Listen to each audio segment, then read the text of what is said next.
These are the faces of soldiers who were pitted against one another during the U.S. Civil War. More than half the soldiers died, and most are no longer remembered. Now the group Journey Through Hallowed Ground is keeping their memory alive by planting trees or dedicating existing trees to each of those soldiers. Trees are being planted along a 290-kilometer road from Gettysburg, Pennsylvania, where the most famous battle occurred, to the home in Virginia of Thomas Jefferson, the third U.S. president. Beth Erickson is with the organization. Each tree is a life. As you see these trees, one after another, it will truly make an impact.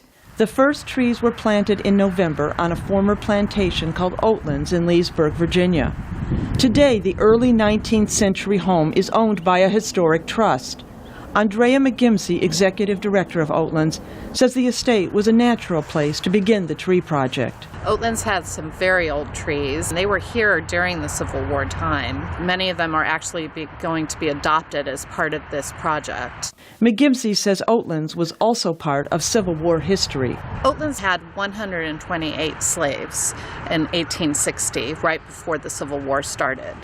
And also the family that lived here had two sons that joined the Confederate Army. Richard Williams, the grandson of the last family that lived in the house, says one of his ancestors was a famous Confederate general.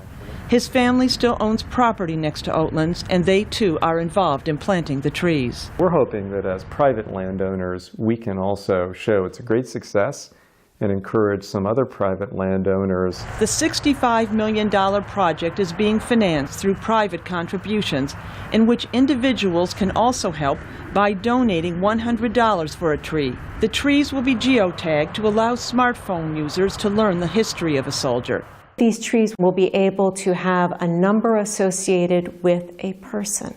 They can use GPS technology to find out who these people were. Eleanor Adams has contributed a tree to honor her ancestor, Joseph McGowan, a 23-year-old Confederate soldier from Alabama who was shot and killed. He fought along with several brothers, only two of whom survived the war. McGowan wrote letters to his family about the hardships on the battlefield.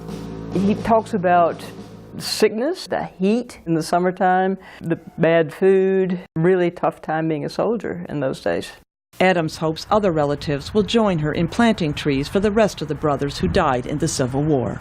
Deborah Block, VOA News, Leesburg, Virginia.